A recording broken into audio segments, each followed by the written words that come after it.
જય સ્વામિનારાયણ. ઘણા વર્ષો પહેલા ભારત દેશમાં અધર્મ ઘણો વધી ગયો હતો. લોકો સત્ય અને ધર્મને ભૂલવા લાગ્યા હતા. દુષ્ટ અસુરો સાધુઓ અને ભક્તોને હેરાન પરેશાન કરતા હતા. સ્વર્ગમાં બધા દેવતાઓ અને ઋષિઓ ચિંતામાં હતા. તે સૌ બદ્રિકાશ્રમમાં ભેગા થઈ પુરુષોત્તમ નારાયણ પાસે મદદ માંગવા ગયા. એવા સમયમાં મહાતપસ્વી દુર્વાસા ઋષિ કૈલાસથી પધાર્યા. પણ બધા દેવતાઓ અને ઋષિઓ ભગવાન સાથેની વાતમાં એટલા મગ્ન હતા કે કોઈનું ધ્યાન દુર્વાસા ઋષિ ઉપર ગયું નહીં. દુર્વાસા ઋષિને ઘણો ક્રોધ આવ્યો. આવો નિહાળીએ આગળનું દ્રશ્ય. જય સ્વામિનારાયણ. હે પ્રભુ, પૃથ્વી પર અધર્મ ઘણો વધી ગયો છે.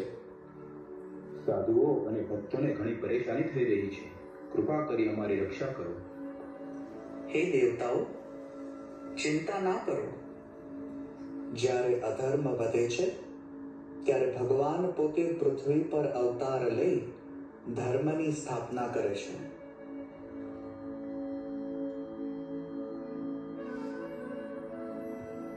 ઓમ નમો નારાયણ. ઓમ નમો નારાયણ. આ શું? હું અહીંયા ઊભો છું અને કોઈ મને નમસ્કાર પણ નથી કરતું. આ તો મારો ઘોર અપમાન છે. હે મુનિરાજ, અમને ક્ષમા કરો પ્રભુ. અમે નરનારાયણ દેવના દર્શનમાં નિમગ્ન હતા. એમની અમૃત વાણી શ્રવણ કરતા કરતા અમને ધ્યાન ન રહ્યું. નહીં, તમે સૌ ઘમંડી છો. હું તમને શ્રાપ આપું છું.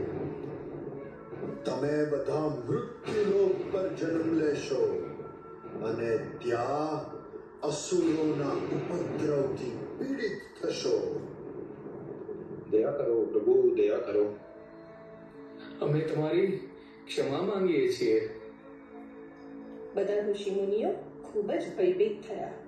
ત્યાં ધર્મદેવ અને ભક્તિ દેવી વિનંતી કરવા આવ્યા.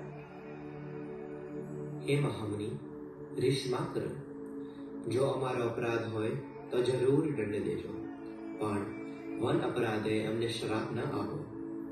સ્વયં નર નારાયણ પોતે વાત કહેતા હતા અને અમે સૌ સાંભળતા હતા. અમારી વૃત્તિ પ્રભુમાં પ્રવાઈ ગઈ હતી. એ સમયમાં તમે આવ્યા અને તમારું સન્માન ન થઈ શક્યું. અમને ક્ષમા કરો. ઋષિ મહારાજ, તમે તો મહાતપસ્વી અને દયાળુ છો. અમારા પર દયા કરો. ધર્મદેવ અને ભક્તિ માતાની વિનમ્રતા જોઈ દુર્વાસા ઋષિનો ક્રોધ ધીરે ધીરે શાંત થવા લાગ્યો. મારો શ્રાપ હું પાછો લઈ શકતો નથી, પણ હું તેને આશીર્વાદમાં બદલી શકું છું. બોલો પ્રભુ.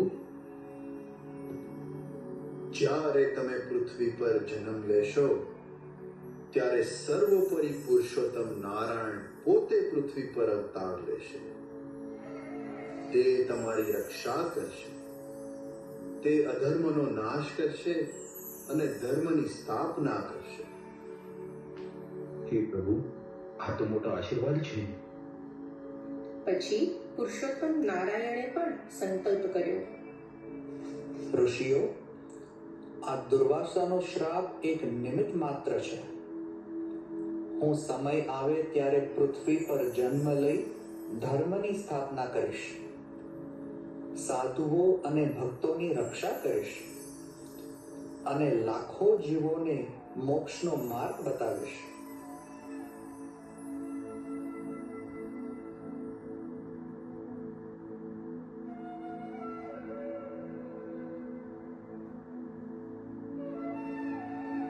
સમય વીતી ગયો અને પછી એક દિવ્ય દિવસ આવ્યો. ધર્મદેવ અને ભક્તિ દેવીના ઘરમાં એક દિવ્ય બાળકનો જન્મ થયો. આ બાળક તો દિવ્ય છે. આ બાળકનું નામ છે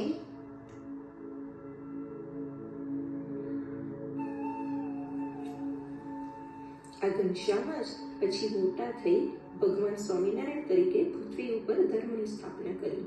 તેમણે લાખો જીવને સત્સંગ, ભક્તિ અને મોક્ષનો માર્ગ બતાવ્યો. જય સ્વામિનારાયણ.